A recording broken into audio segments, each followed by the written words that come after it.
Well, howdy there, Internet people. It's Bo again.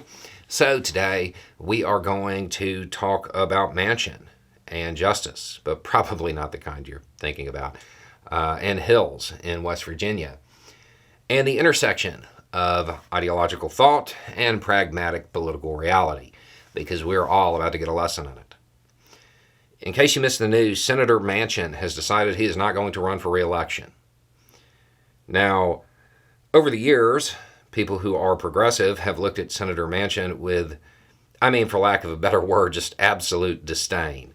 Because he's a Democrat who is, like super conservative. Like, you can't even call him a conservative Democrat. He's a liberal Republican who filled the form out wrong. But even though he might be a Democrat in name only, it mattered. Because that seat, it was secure. And that seat mattered when it came to determining who had the majority in the Senate and setting the legislative agenda. So, why did Manchin decide not to run? Justice. Not some kind of karmic retribution for not being a good progressive. Jim Justice. Jim Justice has decided to run for that seat. That's what it looks like. And Jim Justice is a very beloved figure in West Virginia, for whatever reason. And odds are the incumbent, who has a whole bunch of goodwill built up among his constituents, cannot beat him. So, the Republican Party is likely to pick up that seat. That means if Biden retains the presidency, I think they need one more seat to flip the majority in the Senate. That's why the Democratic Party was so accommodating to somebody who basically on pretty much every policy issue wasn't a Democrat. The political reality trumped the ideological purity that people wanted. If you are one of those progressives who talked about wanting to get rid of Manchin, throw him out of the Democratic Party or whatever, now is your moment to shine, because you have to run a candidate in West Virginia against somebody who the incumbent didn't even think they could beat.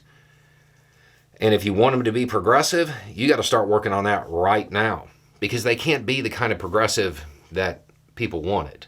They wanted the California progressive to win in West Virginia. That won't happen.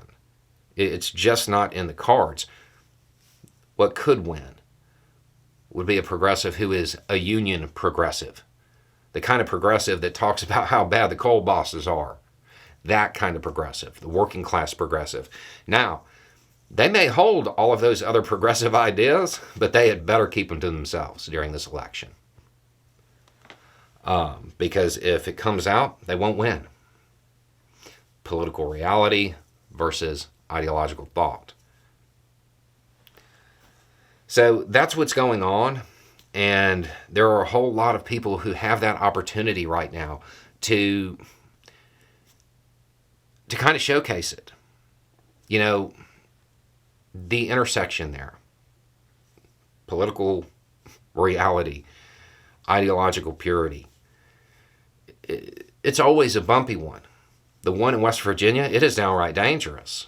There's a lot of accidents there, and we're about to see a huge one.